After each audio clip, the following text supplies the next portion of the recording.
네, 우리 말씀 같이 보겠습니다. 누가복음 1장 46절부터 55절입니다. 누가복음 1장 46절부터 55절. 우리 한 목소리로 같이 읽겠습니다. 시작. 마리아가 이르되 내 영혼이 주를 찬양하며 내 마음이 하나님 내 구주를 기뻐하였음은 그의 여종의 비천함을 돌보셨음이라. 보라, 이제 후로는 만세의 날을 복이 있다 일컬으리로다. 능하신 이가 큰 일을 내게 행하셨으니 그 이름이 거룩하시며 긍휼하심이 두려워하는 자에게 대대로 이루는도다.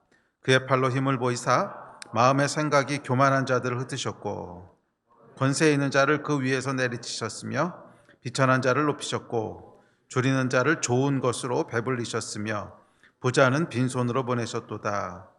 그 종 이스라엘을 도우사 긍휼히 여기시고 기억하시되 우리 조상에게 말씀하신 것과 같이 아브라함과 그 자손에게 영원히 하시리로다 하니라. 아멘. 이번 주는 성탄주일입니다. 예수께서 이 땅에 오신 것을 또 기념하고 축하하는 주일입니다. 오늘은 특별히 누가복음에 기록된 이 마리아의 찬가, 그 배에 성령으로 말미암아 아기 예수를 잉태하고 드렸던 그 마리아의 노래를 함께 살펴보면서 성탄의 의미와 또 예수께서 이 땅에 오신 목적을 함께 살펴보려고 합니다. 자, 오늘 이 이제 본문 말씀, 마리아의 찬가라고 알려진 이 본문 말씀은 예수를 막 잉태하고 나서 그리고 나서 보였던 마리아의 예배고 반응입니다. 그런데 이것은 단순히 어떤 노래라고 하기보단 그것 이상의 의미를 가지고 있는데 예수께서 이 땅에 오시는 이유와 목적이 무엇인지를 굉장히 예언적이고 계시적으로 풀어냈던 일종의 예언입니다. 그러니까 성경에 기록됐겠죠. 성경에 기록된 모든 말씀은 계시고 예언의 말씀이죠. 그래서 이 마리아가 드렸던 이 찬가 역시 예수께서 이 땅에 오신 이유가 무엇이고 또 예수께서 이 땅에 오신 목적이 무엇인지를 계시적이고 예언적으로 풀어내고 있던 그런 노래입니다. 이 마리아는 메시아의 육신을 자신의 몸 안에 품었을 때 그 의미와 축복을 오늘 이 찬가에서 이야기하듯이 이 마리아뿐만 아니라 누구든지 예수를 모신 자, 육신의 예수를 마리아처럼 품은 자가 아니라 할지라도 예수의 영을 우리 안에 모신 자, 예수를 우리 안에 품은 자들에게는 마리아가 이야기했던 이 모든 예수가 이 땅에 오신 그 목적과 이유의 이 계시적이고 예언적인 선포들이 다 동일하게 이루어지고 동일하게 누려지는 줄 믿습니다. 자, 그래서 오늘 마리아의 찬가를 통해서 마리아가 노래했던 예수가 이 땅에 오신 목적이 무엇인가, 예수를 그 안에 품은 자들에게는 어떤 특권이 있고 어떤 복이 있는가 하는 이 마리아의 놀라운 예언과 계시가 예수를 그 안에 모시고 있는 모든 저와 여러분들 가운데 동일하게 깨달아지고 누려지고 넘쳐나게 되기를 주의 이름으로 축복합니다. 아멘. 자, 마리아의 찬가를 살펴봅시다. 마리아는 46절과 47절에서 이렇게 고백하면서 이 노래를 시작합니다. 시작. 마리아가 이르되 내 영혼이 주를 찬양하며 내 마음이 하나님 내 구주를 기뻐하였음은. 예수를 품었던 마리아가 노래한 첫 번째 반응은 뭐냐면, 예수를 품었던 마리아의 첫 번째 반응은 찬양과 기쁨이었어요. 찬양과 기쁨이었습니다. 예수께서 이 땅에 오신 것은 누구든지 예수를 영접하는 자에게 찬양과 기쁨이 되기 위해서입니다. 누구든지 예수를 품은 자들에게 찬양과 기쁨이 되기 위해서 오셨어요. 마리아의 영혼이 예수 그리스도를 찬양했습니다. 예수께서 그 안에 거하시는 사람에게 일어나는 첫 번째 축복은 뭐냐면 그 영혼이 주를 찬양하게 되는 것입니다. 예수의 영이 우리 안에 들어올 때 우리 영혼에 놀라운 변화가 일어나는데 그것은 우리 영혼이 하나님을 찬양하게 되는 것입니다. 메마르고 피폐했던 우리 영혼이 살아나게 됩니다. 하나님을 경배하고 찬송하기 시작합니다. 언제? 예수께서 우리 안에 들어오실 때, 육신의 예수를 그 안에 품었던 마리아가 찬양하고 기뻐하게 되듯이 예수의 영을 품은 자들에게 일어나는 첫 번째 변화는 우리 영혼이, 내 영혼이 주를 찬양하게 되는 것이에요. 언제? 주의 영이 임할 때, 주의 영이 우리 가운데 들어오실 때. 그리고 여러분, 이것이 사실은 우리에게 주시는 최고의 축복이에요. 예수께서 이 땅에 오셔서 우리에게 여러 가지 것들을 주십니다. 우리의 비천함도 돌보시고 필요한 것도 채우시고 여러 가지 선물들을 주시지만 저는 모든 성탄의 축복 가운데 가장 큰 넘버 원 축복이 뭐냐면 우리 영혼으로 찬양하게 하시는 건 줄 믿습니다. 여러분, 우리 영이 찬양하는 것은요, 내 의지로 찬양하는 것이 아닙니다. 우리 안에 있는 성령께서 나로 하여금 하나님을 경외할 수밖에 없게 하시고, 우리 안에 계신 성령께서 나로 하여금 주를 찬양할 수밖에 없게 하시는 이 놀라운 하나님의 역사, 이것이 예수께서 이 땅에 오신 첫 번째 이유고 가장 큰 축복입니다. 여러분이 영혼이 주를 찬양한다는 것은 단순한 예배 행위가 아니라 그 이상의 것을 의미합니다. 원래 인간은 본질적으로 어떻게 지음받았냐면 주를 찬양하도록 지음받았어요. 하나님이 사람을 창조하신 이유는 뭐냐면 주를 찬양하도록 하시려고 창조하셨어요. 주를 예배케 하시려고 사람을 지으셨어요. 그래서 사람은 원래 지음받은 목적이 뭐냐면, 사람의 데스티니가 뭐냐면 주를 찬양하는 거예요. 하나님을 예배하는 거예요. 그렇게 창조하셨어요. 그래서 주를 찬양한다고 하는 것은 뭐냐면 우리 영혼이 비로소 정상적으로 작동하기 시작한다는 거야. 우리를 원래 만드신 그 기능대로 정상적으로 작동하기 시작한다고 하는 것이 주를 찬양하는 것입니다. 그래서 우리 영혼이 정상적으로 작동하기 시작할 때 비로소 우리의 혼과 몸과 또 우리가 누리는 모든 관계가 다 정상적으로 돌아가기 시작합니다. 그래서 우리 영이 정상적으로 작동할 때, 언제? 우리 영이 하나님을 찬양하기 시작할 때, 우리 영이 주를 찬송하기 시작할 때 우리 안에 있는 혼의 감정도 생각도 의지도 다 정상적으로 움직이기 시작하는 거예요. 우리 영이 주를 찬양하기 시작할 때 우리 육신의 느낌과 감각과 또 건강과 또 나아가서 우리가 누리는 모든 이웃과의 관계도 다 정상적으로 움직이기 시작하는 거예요. 그래서 우리 안에 영이 정상적으로 움직이기 시작할 때, 내 영이 여호와를 찬송하고 내 영이 여호와를 예배하기 시작할 때 마치 푸른 초장과 쉴만한 물가에 있는 양처럼 그 안에 여유롭고 평화롭고 평강스럽고 행복하고 안정되고 충만한 것들이 누려지게 돼요. 그래서 시편 기자가 다윗이 노래한 거죠. 푸른 초장과 쉴만한 물가로 우리를 인도하시는도다.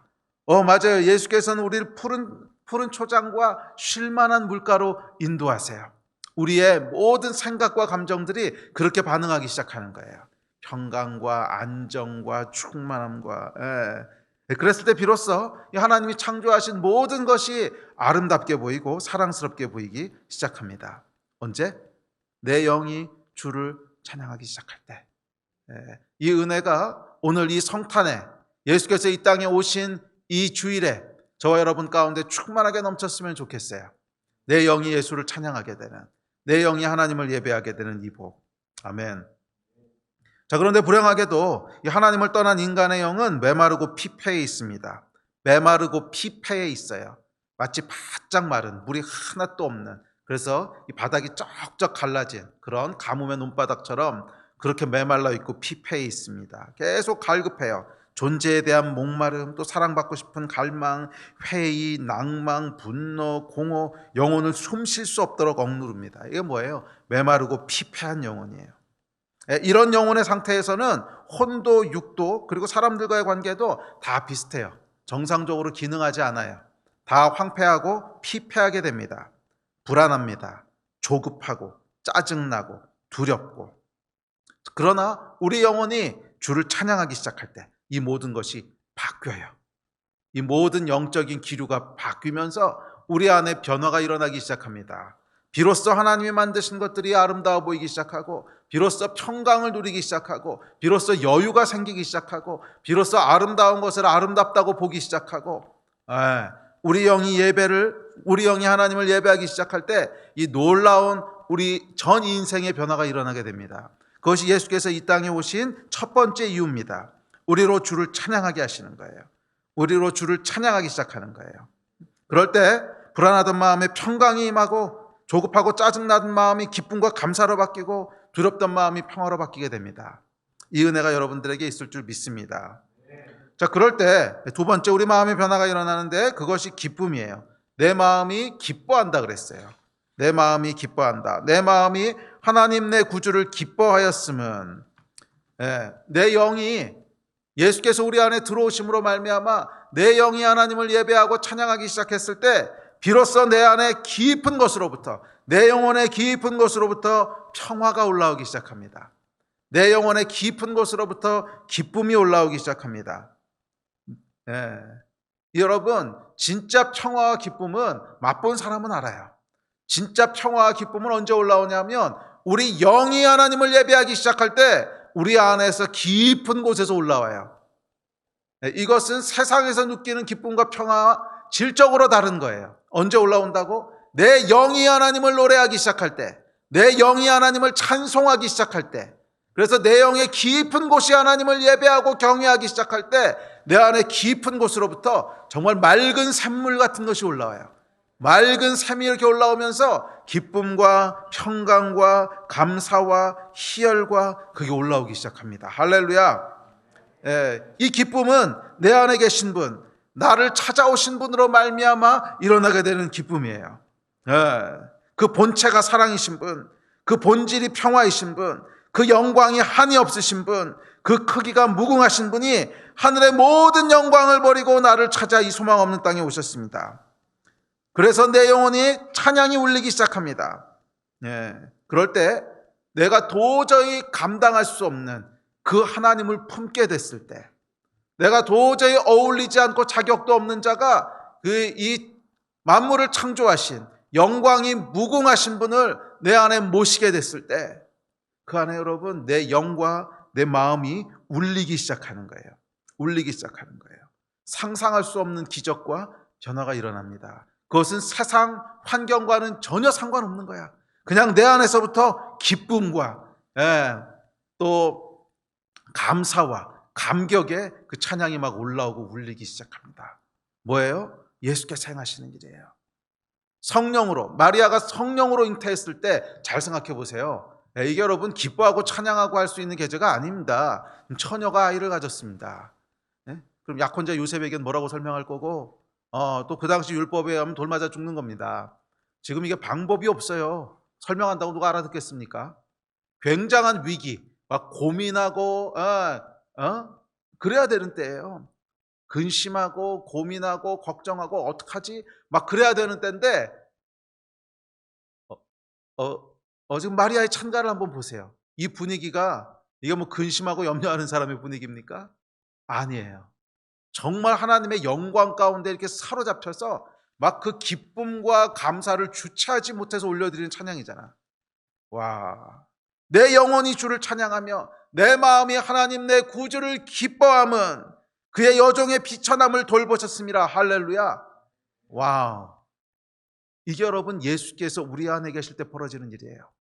우리 주변에서 일어나는 환경이 아무리 어렵고 뭐 절망적이고 소망이 안 보이고 어쩌고저쩌고 해도 내 안에 하나님께서 임하시기 시작할 때 그것을 다 뛰어넘는, 그것으로 설명할 수 없는 하늘의 영광과 하늘의 기쁨과 하늘의 그 놀라운 하나님의 임재가 우리를 감싸는 거예요. 그래서 내 안에서부터 예배가 터지기 시작하고 내 안에서부터 감사가 올라오기 시작하는 거예요. 이 놀라운 역사가 오늘 여러분에게 특권으로 주어졌습니다. 예수 그리스도를 품은 자, 예수 그리스도의 영을 소유한 자는 그 영이 하나님을 찬송할 것입니다.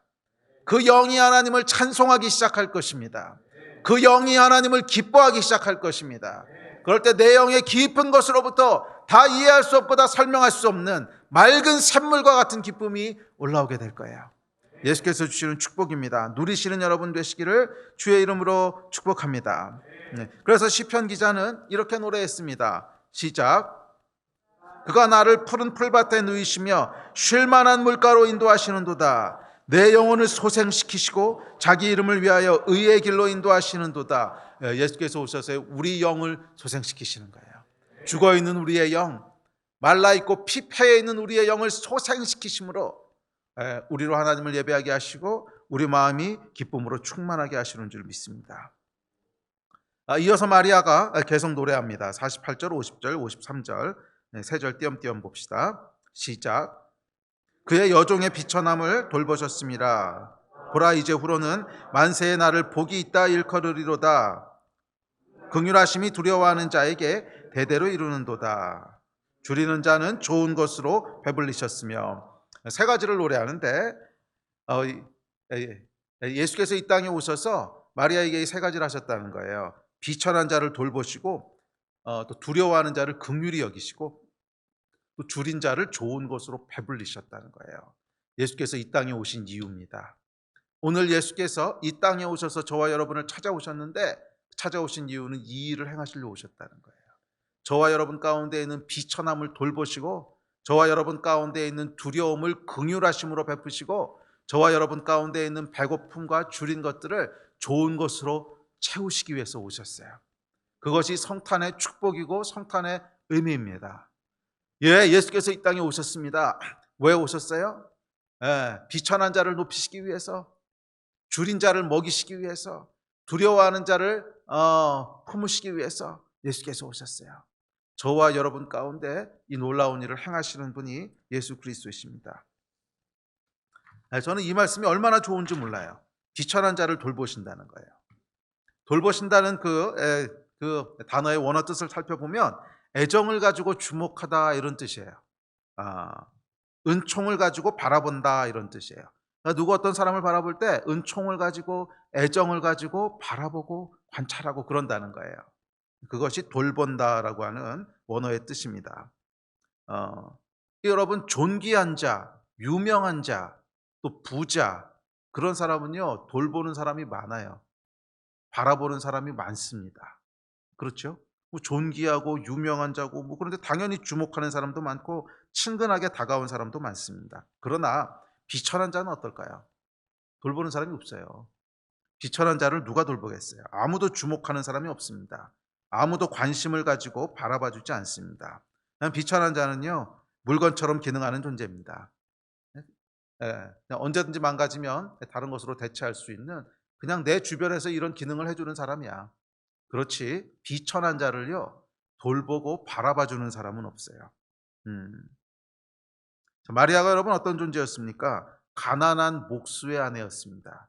그렇게 높은 지위의 사람이 아니었어요. 굉장히 가난하고 사회적으로 신분도 낮았어요.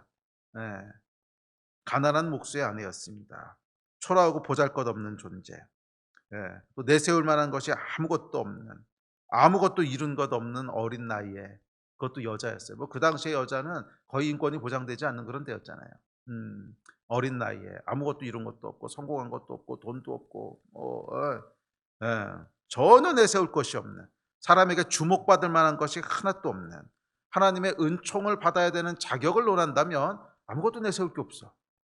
아무것도 내세울 게 없어. 자격이 하나도 없어. 무슨 말입니까? 돌볼 만한 사람이 없다는 거예요. 관심을 가지고 주목할 만한 존재가 아니라는 거예요. 관심을 가지고 주목할 만한 존재가 아니라는 거예요. 저와 여러분은 어떻습니까? 우리 영혼을 돌보는 사람이 있습니까? 단언컨대 없어요. 잘 생각해요. 저와 여러분의 영혼을 돌보는 사람이 있습니까? 없어요. 하나님을 떠난 인간은 다 자기 자신뿐이야. 하나님을 떠난 인간은 다 자기 자신뿐이지 다른 영혼을 돌보지 않습니다. 돌보는 듯이 보여도 그건 그 사람이 갖고 있는 돈 때문에 그런 거야. 부자는 여러분 옆에서 돌보는 사람이 많은 것 같아 보이지만 그 사람 돈 때문에 그러는 거죠. 그 사람 자체의 영혼을 돌보는 것 같습니까? 천만에 그렇지 않아요. 뭔가 얻을 것이 있기 때문에 뭔가 얻을 것이 뭐 돈이든지 아니면 떡고물이든지 하여간 뭔가 그 사람으로부터 얻을 게 있는 거야. 아니면 꼭 보이는 물질이 아니라도 저 사람이 나에게 제공해주는 심리적인 안정감이라든지 그렇죠. 우리 자매들은 특별히 남편을 돌보는 것 같지만 사실 엄밀하게 얘기하면 남편이 제공해주는 심리적인 안정감을 돌보는 거야. 뭐 남편도 마찬가지고 아내를 돌보는 것 같지만 그 영혼을 물론 진짜 거듭난 그리스도인이 이제 다르게 됩니다. 다르게 변화하지만 하나님을 떠난 인간 말이에요. 예, 예. 하나님을 떠난 인간은 여러분 돌보는 것 같아도 다 자기가 뭔가 원하는 게 있으니까 그런 거야. 잘 생각해 보세요, 여러분. 만약 아내가 남편한테 줄 수 있는 게 아무것도 없다, 뭐 심적인 안정감도 없고, 뭐 성적인 매력도 없고 아무것도 없어. 그런데 정말 그 영혼을 순수하게 돌볼 것 같아요? 아니 여러분, 하나님을 떠난 인간은 그렇지 않아요. 돌보는 사람이 없어요. 예. 음. 목사님 그래도 가족은 나를 좀 돌보지 않을까요? 착각하지 마십시오, 여러분. 예. 가족 안 돌봐요. 예. 여러분 없어도요 잠깐 슬퍼하는 것뿐이지 금방 적응하고 다 살아. 괜히 나 혼자 뭐 내가 없으면 큰일 날 거야. 아이고 여러분 그냥 착각이요, 착각. 음? 여러분 오늘 없어져도요 가족들 그냥 적응하고 다 삽니다. 염려하지 마세요. 그런데 그거 생각하고 있으면 좀 슬프지요. 슬프고 외롭습니다. 맞아요, 여러분. 네. 그래서 하나님을 떠난 인간은 숙명적으로 외로워요. 숙명적으로 슬퍼요. 아무도 그 영혼을 돌봐주지 않습니다. 모두 다 자기 자신에 대한 애착뿐이지 타인을 돌볼 여유가 없어요. 네, 그래서 하나님을 떠난 인간은 다 어때요? 비천한 자예요. 비천한 자. 돌볼 사람이 없고 존귀한 자가 아니라 그 영혼을 돌봐줄 사람이 없는 비천한 자입니다. 사실은 마리아뿐만 아니라 저와 여러분도 모두 돌봐줄 사람 없는 비천한 존재였어요. 비천한 존재였어요. 언제까지? 예수께서 오시기 전까지. 예수께서 오시기 전까지 저와 여러분도 마리아와 전혀 다를 바 없는 비천한 존재, 돌봐줄 사람이 없었어요. 그런데 예수께서 왜 이 땅에 오셨다고 마리아가 얘기합니까? 비천한 자를 돌보라고 오셨다는 거예요. 은총을 가지고 바라보시려고. 내 영혼을 돌봐주는 분은 여러분 예수밖에 없어요. 저와 여러분의 영혼을 돌봐주시는 분은 예수밖에 없습니다. 오직 예수만이 아무 이유 없이, 아무 조건 없이, 아무 자격 없이 뭐 이룬 것이 있든지 없든지, 사람이 인정하든지 안 하든지, 똑똑하든지 밀어나든지, 나이가 많든지 적든지, 남자든지 여자든지, 오직 예수만이 아무 조건 없이, 아무 이유 없이 우리를 은총을 가지고 바라봐주는 존재세요. 우리 영혼을 돌보시는 분은 예수밖에 없습니다. 예수께 여러분 소망을 두십시오. 예수 말고는 아무도 여러분의 영혼 돌보는 사람 없어요. 여러분이 가지고 있는 뭐 돈, 아니면 여러분이 가지고 있는 사회적인 지위, 파워, 아니면 뭐 몸뚱아리, 무엇이든지 간에 여러분이 가지고 있는 어떤 거를 관심을 가지고 바라보는 사람은 있을지 몰라도 여러분의 영혼을 관심을 가지고 바라봐주는 분은 오직 예수밖에 없는 줄 믿습니다. 오직 예수만이 우리를 돌보시는 분이시고, 오직 예수만이 우리의 비천함을 돌아보시는 분이신 줄 믿습니다. 그래서 마리아가요 노래하고 외치는 거예요. 그의 여종의 비천함을 돌보셨음이라. 보라, 이제 후로는 만세의 날을 복이 있다 일컬으리로다. 할렐루야. 이게 여러분 마리아의 외침이었어요. 왜? 나를 돌보시는 예수께서 오셨다는 거예요. 나를 돌보시는 이스라엘 왕이 오셨다는 거예요. 외쳐라, 노래해라. 노엘, 노엘, 이스라엘 왕이 오셨도다. 노엘, 노엘, 이스라엘 왕이 오셨도다. 그는 비천한 자를 돌보시는 분이시고 줄인 자를 먹이시는 분이시며 두려워하는 자를 품으시는 분이시로다. 이게 여러분 마리아의 노래였어요. 마리아가 자기 자신을 보니까 이건 그냥 노래해야만 되는 거야. 이스라엘의 왕이 오셨도다. 왕을 모셔라. 노엘, 노엘, 이스라엘 왕이 나셨도다. 할렐루야. 그는 비천한 자를 돌보시는 유일한 분이시고 줄인 자를 먹이시는 분이시고, 할렐루야. 그 왕이 저와 여러분에게 오셨어요. 비천한 자를 살리시고 높이시러 오셨어요. 아멘. 또한 예수께서는 두려워하는 자들을 위해서 오셨습니다. 이 사람은요 슬프고 외로운 존재일 뿐만 아니라 두려워하는 존재입니다. 마리아의 입장을 한번 생각해 보시면 지금 심히 두려워했을 겁니다. 왜 두려워했을까요? 나에게 일어난 일을 사람들이 이해할 수 있을까? 내 약혼자 요셉이 이걸 이해할 수 있을까? 내가 남자를 알지 못하는데 성령으로 잉태했어. 야, 이거 설명하면 여러분 이해해 줄 사람이 한 명이라도 있을 것 같으세요? 아무리 사랑하는 요셉이라고 해도 이해해 줄까요? 어디 이딴 변명도 변명 같은 거라 말이 되는 소리를 해야지. 어디서 바람 피고 와가지고서는 알지도 못하는 애 배고 와가지고 이딴 소리 하냐고. 당연히 이렇게 얘기하죠. 여러분 이걸 누가 이해해 주겠어요? 누가 이해해 주겠어? 사람들은 이해할 수 있을까? 부모는 이해해 줄까? 부모도 이해 못할 거야. 이 사실을 어떻게 설명하겠어요? 아니 하나님이 하셨다고? 성령으로 잉태했다고? 사람들이 이해하고 믿어도 아무도 이해 못합니다. 더구나 돌에 맞아 죽어야 되는 거예요. 얼마나 큰 두려움이 있었을까 생각해 보세요. 아무도 이 불쌍한 소녀를 돌보는 이가 없습니다. 이해하는 사람도 없습니다. 그저 죽이려고 할 뿐이에요. 이해하고 이해받을 수 없는 소통의 단절은 여러분 두려움으로 귀결됩니다. 사실 여러분 모든 두려움의 뿌리가 뭔 줄 아세요? 소통이 안 되는 거예요. 모든 두려움의 뿌리에 들어가 보면 소통이 안 되는 단절 때문에 그런 거예요. 예. 그러니까 예를 들어서 산에서 사자나 호랑이를 만나면 왜 두렵습니까? 말이 안 통하니까 두려운 거야. 그렇지 않아요? 어. 뭐 아무리 크고 뭐 어마어마한 그런 짐승이라고 할지라도 내가 키우는 정말 사랑하는 나의 반려견은요 안 두렵습니다. 왜? 소통이 되거든. 하지 마. 그럼 안 하거든. 앉아. 그럼 앉거든. 전혀 두렵지 않아요. 근데 동일한 그 개를 보고 전혀 모르는 사람은 두려워합니다. 왜? 소통이 안 되거든. 여러분, 두려움은요 소통이 안 되는 데서부터 오는 거예요. 공감이 안 되는 데서부터 오는 거예요. 왜 여러분 자연재해가 두렵습니까? 뭐 지진이나 쓰나미 같은 게 일어나면 왜 두렵죠? 소통이 안 되니까 두려운 거예요. 언제 올지도 모르고, 오지 마! 그런다고 안 오는 것도 아니고 말이 안 통하잖아. 말이 안 통하잖아. 그러니까 두려운 거예요. 강도나 도덕은 왜 두렵습니까? 소통이 안 되잖아요. 공감이 안 되잖아. 내가 지금 어떤 감정을 느끼고 있는지, 내가 지금 얼마나 무서운지, 내가 어떤 필요가 있는지 전혀 소통도 안 되고 공감도 안 되죠. 그러니까 두려운 거예요.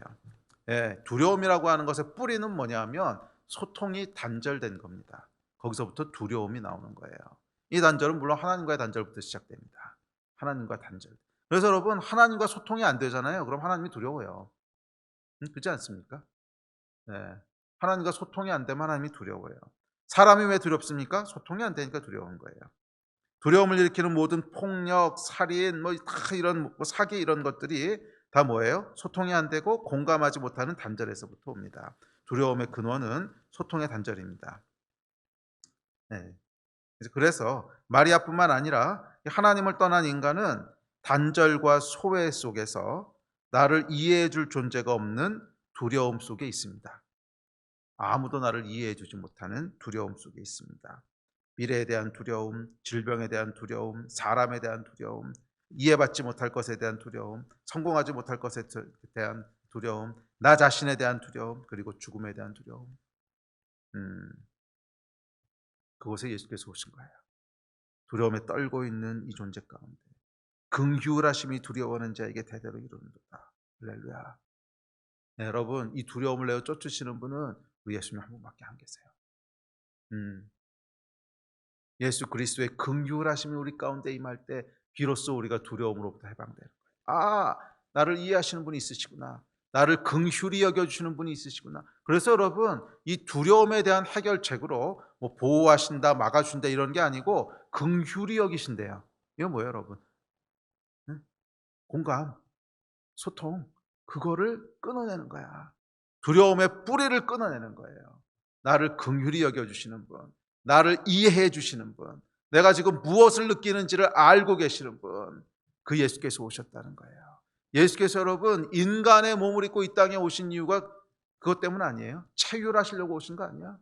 우리가 하나님을 떠나 죄 가운데 있는 육신을 입고 있는 인간이 어떤 고통과 어떤 두려움과 어떤 소외 가운데 있는지를 이해하시고 공감하시고 긍휼히 여기시기 위해서 인간의 몸을 입고 하나님께서 이 땅에 오신 거야. 할렐루야. 네. 그분은 우리를 긍휼히 여기시는 분이십니다. 우리의 모든 두려움을 쫓아내시는 분이세요. 우리를 아시는 분이세요. 나의 감정을 아시고 나의 피로를 아시고 나의 답답함과 두려움을 모두 아십니다. 누가? 하나님이. 그게 여러분 복음입니다. 아멘. 자, 셋째 예수께서 오신 것은 줄이는 자를 좋은 것으로 배불리시기 위해서라고 얘기합니다. 우리 안에는 여러분 특별히 하나님을 떠난 인간 안에는 채워지지 않는 결핍이 있습니다. 그래서 누가복음 15장에 보면 이 탕자의 비유에 보면 아버지의 집을 떠난 둘째 아들이 돼지나 먹는 쥐염 열매 먹는 모습이 나오죠. 결핍, 굶주림이 있다는 거예요. 결핍, 굶주림이 있다는. 그러니까 이것은 육체의 굶주림일 뿐만 아니라 우리의 영혼의 굶주림이고 우리 영의 굶주림이고 우리 마음의 굶주림이고 우리 안에 약간 결핍이 있어요. 굶주림이 있어요. 자, 그런데 예수께서 이 땅에 오신 이유는 뭐냐면 이 모든 줄인 자들을 좋은 것으로 배불리 먹이시기 위해서 오신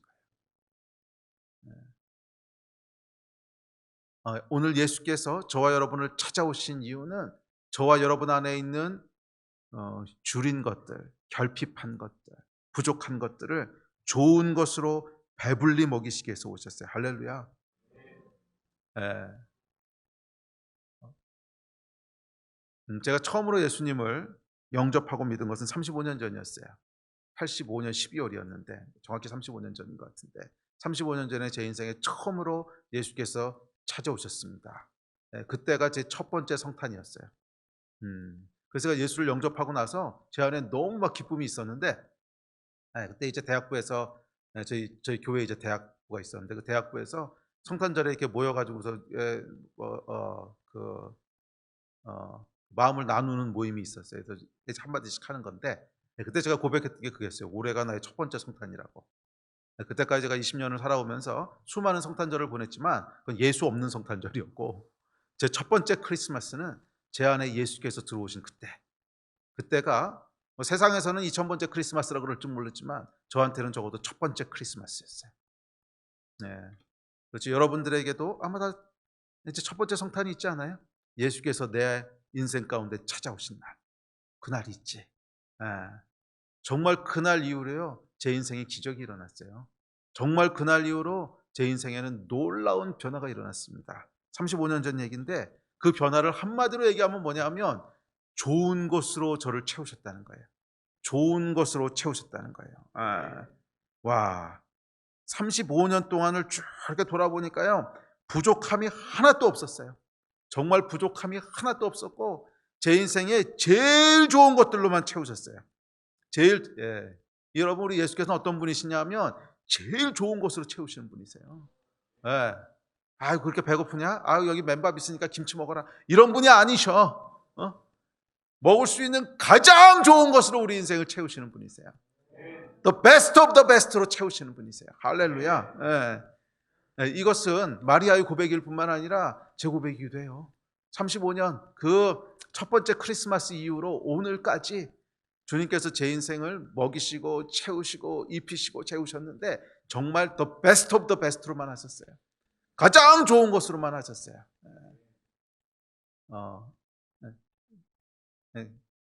딴 사람이 어떻게 보는지 모르겠어. 주변에서 보는 사람들은 에이 그게 무슨 베스트예요 뭐 이럴지도 몰라요. 아유 목사님 뭐 이제 보니까 차도 라비타 20년 된 거 타고 다니시던데 그게 무슨 베스트 오브 더 베스트예요. 그럴지 모르지만 사람들이 어떻게 얘기하는지 모르겠어요. 세상의 기준에 의해서 어떤지 모르겠어. 그렇지만 제 안에는 정말 베스트 오브 더 베스트였어요.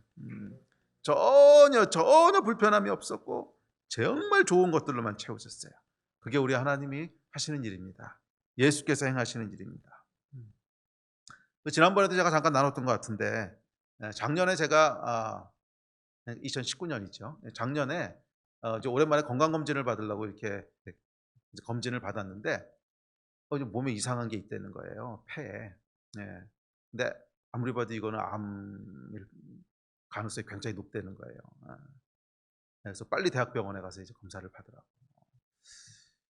마음이 묘하더라고요. 암일지도 모른다는 생각이 딱 드니까. 그래서 대학병원을 갔습니다. 이제 서울대학병원을 갔는데 서울대학병원에 이제 폐 전문의를 만났습니다. 근데 전문의가 이렇게 보더니 이거는 80-90% 암일 거라고. 이렇게 찍히는 거는 이건 거의 분명하다고 뭐 이렇게 얘기하면서 수술 날짜를 잡더라고요. 그러니까 뭐 검사 더 해보자 이러는 게 아니고 이제 외과 의사랑 조율을 해가지고서 언제였지 한 2달쯤 뒤에 수술 날짜를 이제 잡았어요. 이건 그러니까 무조건 쪄내자고. 근데 뭐 결과부터 말씀드리면 수술하기 한 일주일 전인가 이제 그 파이널 검사를 하러 갔더니 이제 아무것도 아니라고. 그러니까 안 받으셔도 된다고. 그래서 정말 하나님의 은혜로 아무 일 없이 넘어갔는데 이제 수술 날짜를 잡고 나오는 그날이었어요. 수술 날짜를 잡고 이렇게 나오는데 어떤 마음이 드냐면 어쩌면 내 인생이 그냥 여기서 멈출 수도 있는 거겠구나. 그 생각이 들더라고요. 난 여기서 앞으로 쭉 더 갈 거라고 생각을 했는데 어쩌면 여기까지가 그냥 내가 사는 거고 내 인생이 여기서 스탑해야 되는 건지도 모르겠구나 하는 생각이 탁 이렇게 들었습니다. 그런데 요즘은 인터넷이 있어다 이렇게 찾아볼 수 있잖아요. 그래서 이 찍힌 거의 크기를 보니까 2.5cm인가 3cm인가 됐는데 그래가지고 인터넷을 찾아보니까 그건 절대 초기가 아니더라고. 2.5에서 3cm면 적어도 3기예요. 그래서 야 이거는 정말 이게 암이라면 이거는 쉽지 않구나. 특별히 패니까. 뭐 그런 생각이 드는데 정말 놀라웠던 건 뭐냐면 제 안에요. 후회가 1도 없는 거예요. 진짜예요. 후회가 1도 없는 거야. 그리고 뭐만 올라오냐면 감사만 올라오는 거예요. 감사, 또 감사, 또 감사. 그냥 얼마나 감사한지. 아이고 여기서 그냥 인생이 스탑돼도 여한이 없다 그냥. 왜?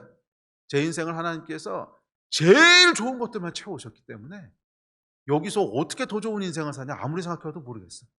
여기서 어떻게 더 좋은 인생을 사냐 아무리 생각해봐도 모르겠어. 야 이건 내가 뭐 50년을 살든 80년을 살든지 간에 하여간 내가 살 수 있는 최고의 베스트 오브 더 베스트의 인생을 살게 하셨는데 뭐 여기서 무슨 여한이 있어? 데려가셔도 감사한 것이고 살게 하셔도 감사한 것이고 너무 감사해서 계속 눈물이 나오더라. 너무 감사해서 계속 눈물이 나오는 거예요. 와 정말 그 전까지는 여러분 제 인생이 어떤 인생이라고 하는 걸 별로 이렇게 깊게 생각해 보지 않았어요. 여러분도 그렇지 않으세요? 매일매일 사는 게 바쁘고 또 해야 될 일도 많고 내 인생이 어떤 인생이고 이런 거 돌아볼 그런 뭐 기회도 여유도 없었거든. 근데 딱 멈춰서 딱 돌아보게 하시는데 와 어떻게 이렇게 살게 하실 수가 있지? 오해는 하지 마십시오 여러분. 제 인생에 아무런 굴곡이 없었다는 뜻도 아니고요. 뭐 제가 돈을 많이 번 것도 아니고 유명해진 것도 아니고 아니잖아요. 뭐 제일 좋은 거라고 해봐야 라비타 타고 다니잖아. 그 라비타 개척할 때 산 거니까 올해 이제 20년 가까이 된 건데 얘는 눈치도 없이 안 망가져요 이 차가. 제 그 목적은 제 이제 그 목표는 은퇴할 때까지 타는 건데 약간 가나 봅시다. 뭐 외적으로 본다면 그게 무슨 베스트예요 이렇게 이야기할 줄 모르겠어요. 그렇지만 그게 뭐가 중요해? 본인이 느끼는 게 중요한 게 아니에요? 본인이 느끼는 게 중요한 거 아니야? 잠깐 멈춰서 제가 제 인생을 이렇게 돌아보는데 와 여기서 어떻게 더 좋냐? 와 여기서 어떻게 더 놀라운 인생을 사냐? 후회 없고 아쉬운 것도 없고 와 그냥 여기서 멈춰도 할렐루야구나 그냥. 야 이거를 제가 딱 발견하는 순간 야 예수 믿는 게 이런 거구나. 제가 목회를 20년을 했어도 그때 탄식이 나오더라고. 야 예수 믿는 게 이런 거구나. 설령 죽음의 위협이 내 앞에 와도 아쉬운 것도 없고 두려운 것도 없고 후회할 것도 없고 와 여기서 어떻게 더 좋은 인생을 사냐. 할렐루야. 할렐루야. 그래서 정말 이 고백이 나오더라고요. 시편 23편 1절 시작. 여호와는 나의 목자시니 내게 부족함이 없으리로다. 할렐루야. 이게 여러분 예수께서 이 땅에 오셔서 하시는 일이에요. 제가 단언할 수 있습니다. 누구든지 예수를 모시는 자, 누구든지 그 인생 가운데 예수를 모시는 자는요 이 고백을 할 수 있게 돼요. 부족함이 없으리로다. 와 내가 지금까지 살아왔던 인생을 돌아보니까 부족함이 없도다. 후회함이 없도다. 아쉬움도 없도다. 또 살아도 이렇게 살 거고 100번을 다시 살아도 이렇게 살 거고 주의 은혜가 감당할 수 없이 정말 설명할 수 없이 우리의 모든 인생을 덮는 거야. 이게 여러분 복음이고 이게 여러분 성탄입니다. 아멘. 아멘. 줄인 자를 좋은 것으로 배불리 먹이시는 분. 저와 여러분의 모든 결핍과 저와 여러분의 인생의 모든 필요를 아시고 최고의 것으로 채우시는 분. 아멘. 그렇지 않습니까? 최고의 것으로 채우시는 분. 아멘. 저는 정말 최고의 것으로만 채우셨다고 느껴요. 믿는 게 아니고 느껴요. 저를 목회를 하게 하셨는데 또 어떻게 이렇게 좋은 교회에서 목회를 하게 하십니까? 사람들이 외적으로 볼 때는 어떻게 느낄지 모르겠어요. 뭐 하나교회가 무슨 좋은 교회입니까? 뭐 대형 교회도 아니고 그렇다고 뭐 없잖아. 번듯한 것도 없고. 그런 건 상관없어. 내가 느끼는 게 최고의 교회에서 목회하게 하시고 가장 좋은 성도들 만나게 하시고 여기서 어떻게 더 좋은 성도들을 만나. 아멘. 네, 제일 좋은 것으로 채우시는 할렐루야. 네, 그것이 여러분 성탄입니다. 이어지는 51절부터 53절에서 마리아가 이렇게 예언합니다. 시작. 그의 팔로 힘을 보이사 마음의 생각이 교만한 자들을 드셨고 권세 있는 자를 그 위에서 내리치셨으며 비천한 자를 높이셨고 줄이는 자를 좋은 것으로 배불리셨으며 부자는 빈손으로 보내셨도다. 자, 그런데 이 성탄이 여러분 모든 사람에게 다 이렇게 임하는 건 아니라는 거예요. 이 성탄을 그렇게 받아들일 수 있는 조건들이 있어요. 이 조건이 있는 사람들만 그렇게 받아들여요. 뭐예요? 비천한 자, 겸손한 자, 비천한 자, 줄인 자. 그 사람들만 이렇게 받아들인다는 거예요. 반대로 마음이 교만한 자들은 흩어버리셨고요. 권세 있는 자들은 내리쳐버리셨고, 부자는 빈손으로 보내셨대요. 모두 다 받는 게 아니라는 거야. 받기 위한 조건이 있다는 거예요. 이 마음의 준비를 여러분들이 하신다면 오늘 말씀드렸던 이 모든 성탄의 축복을 다 받아 누리시게 될 거예요. 그 첫 번째는 뭐냐면 겸손이에요. 올해 하나님께서 특별히 2021년을 앞두고 제일 많이 주시는 말씀이 겸손인데, 겸손. 네? 겸손. 겸손한 자만 은혜를 받아요. 겸손한 자만 은총을 받아요. 교만한 자는요 아무것도 못 받아요. 오히려 흩어버리세요. 겸손과 교만의 차이가 여러분 뭔지 아십니까? 교만은요 내가 내 힘으로 할 수 있다고 생각하는 게 교만이고요, 겸손은 내가 할 수 없다고 생각하는 게 이제 겸손이에요. 마리아가 왜 예수님의 놀라운 은총을 다 받았냐? 겸손했거든. 자의에 의해서든 타의에 의해서든 하여간 할 수 있는 게 없었어. 그렇잖아요. 마리아가 거기서 뭘 했겠어요?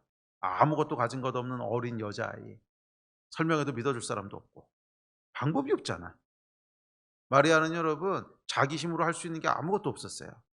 그래서 예수밖에 없어요. 예수를 붙잡는 수밖에 없어요. 주님이 아니시면 나는 할 수 있는 게 없습니다. 하나님이 내 인생을 긍휼히 여기지 않으시면 나는 갈 데가 없습니다. 하나님이 내 인생을 붙잡아 주지 않으시면 이 위기를 돌파할 힘도 없습니다. 그게 마리아였어요. 자의에 의해서는 타의에 의해서는 중요하지 않아. 하여간 내가 할 수 있는 게 없다는 거야. 자의에 의해서 겸손하면 좋겠지만 진짜 우리가 자의에 의해서 겸손하지 못하면 하나님께서 환경을 만드셔서 겸손하게 하세요. 그게 복이지. 내가 정말 할 수 없는 일들을 내 앞에 두심으로 나를 겸손하게 하신다고. 그게 복이에요. 만약 그 일이 내 앞에 있지 않았으면 계속 내가 할 수 있다고 생각했을 거 아니에요. 그런데 하나님께서 내 앞에 할 수 없는 일들을 두심으로 말미암아, 내 힘으로 감당할 수 없는 일들을 두심으로 말미암아, 아이고 주님밖에 없습니다. 내 인생의 소망은 주님밖에 없습니다. 내 인생의 힘은 주님밖에 없습니다. 살려주십시오. 이게 겸손이에요. 그러므로 여러분이 감당할 수 없는 일이 여러분 앞에 놓여 있다면 감사하세요. 그래서 예수를 붙잡게 되는 거잖아. 다 감당할 수 있는 일만 내 앞에 있다면 그게 복인지 저주인지. 살아가는 모습은 평안해 보일지 몰라요. 다 내 힘으로 감당하고 경제적인 필요도 없고 뭐도 없고 다 감당할 수 있어. 아이고 삶이 참 평안해 보이네. 그런데 여러분 삶은 평안할지 모르지만 내 영은 과연 예수를 찾을까? 그렇지 않습니까? 내가 자의에 의해서 겸손하던, 타의에 의해서 겸손하던, 환경에 의해서 겸손하던, 하여간 내가 할 수 없는 일들이 있다고 하는 것을 인식하고 인정하는 거, 하여간 내 힘으로 안 된다고 하는 것을 인정하고 인식하는 거, 그게 겸손이에요. 그래서 겸손한 자는 예수를 붙잡아요. 예수밖에 없어. 예수의 발끝이라도 붙잡아 살려주십시오. 구원해 주십시오. 그게 겸손이에요. 겸손한 자에게 성탄이 임합니다. 둘째, 비천한 자를 높이십니다. 비천한 자라고 하는 건 뭐냐면 세상에서 이룬 게 없다는 거야. 세상에서 이룬 게 많은 사람은 존귀한 자고 성공한 자죠. 세상에서 이룬 게 없다는 거야. 물리적이고 실제적으로 이룬 게 없든지 아니면 그 마음에 세상 것을 두지 않았든지 하여간 either way 실제적으로 잃은 게 없어도 여러분 복입니다. 또 뭐 실제적으로 뭐 세상에서는 뭐 돈도 좀 여유 있게 벌고 성공했어도 그 마음 가운데 거기에 가치를 안 두는 사람은 이룬 게 없는 거지. 하여간 어찌 됐든지 간에 비천한 자, 세상 것에 마음을 두지 않는 자, 세상에서 내세울 게 없는 자, 세상에서 인정받을 게 없는 자, 그 사람에게 성탄이 많은 거예요. 왜? 예수께서 주시는 복은 보이지 않는 겁니다. 예수께서 주시는 복은 이 땅에 속한 게 아닙니다. 영원한 하늘나라의 복을 주시는 거거든요. 그래서 비천한 자, 이 세상 거에 소망을 두지 않는 자, 이 세상 것을 붙잡지 않는 자, 이 세상 것에 매이지 않는 자, 이 세상 것을 자랑하지 않는 자, 이 비천한 자는요 성탄을 맞이하게 됩니다. 그러나 반대로 이 세상 것을 붙잡고 있는 자, 권세 있는 자, 이 세상 것에 매여 있는 자는요 내려치신다 그랬어요. 오히려 예수의 오심이 심판이 되는 거예요. 자, 세 번째 마지막, 줄인 자. 줄였다고 하는 것은 갈급함을 의미하죠. 부자는 누구냐면 그 땅의 것으로 만족한 자예요. 그래서 갈급함이 없는 자예요. 예수가 없어도 별로 갈급하지 않아. 이게 부자야. 예수가 없어도 별로 갈급하지 않아. 이게 부자야. 부자는 빈손으로 보내신대요. 빈손으로 보내신다고 하는 것은 예수가 이 땅에 오셨어도 얻어가는 게 없다는 거야. 가난한 자, 예수에 대한 갈급함이 있는 자, 갈망함이 있는 자, 그 사람이 성탄을 맞이하게 되는 줄 믿습니다. 이제 말씀 우리 정리합시다. 예배팀 나오십시오.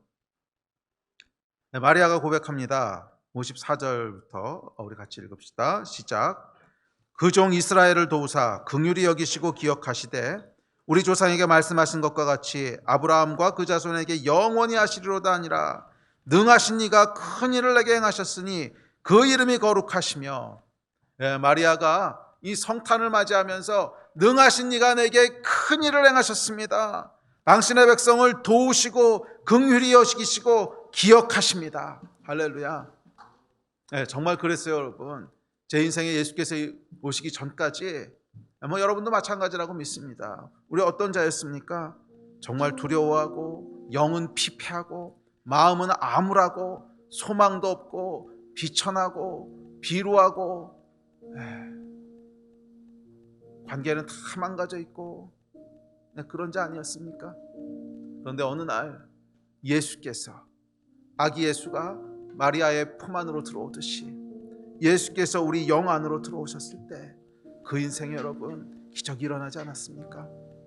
가장 좋은 것들로 먹이시고 그 안에 예배가 살아나게 하시고 그 영이 깨어나게 하시고 그 영이 하나님을 바라보게 하시고 그래서 그 안에서 큰 기쁨이 올라오게 하시는 기름지고 좋은 것, the best of the best로 우리를 채우시고 먹이시는, 할렐루야, 내 잔이 넘치나이다. 할렐루야. 시편 23편 5절에 이렇게 고백합니다. 시작. 주께서 내 원수의 목전에서 내게 상을 차려주시고 기름을 내 머리에 부으셨으니 내 잔이 넘치나이다. 할렐루야. 그 인생 가운데 예수께서 찾아오신 모든 사람들은 이 고백을 하게 됩니다. 내 머리에 기름을 부으셨으니 내 잔이 넘치나이다. 내 잔이 넘치나이다. 내게는 예수밖에 없습니다. 나를 돌보시는 분도 예수시고, 나를 긍휼히 여기시는 분도 예수시고, 나를 높이시는 분도 예수시고, 나를 이해하시는 분도 예수시고, 나를 돌보시는 분도 예수십니다.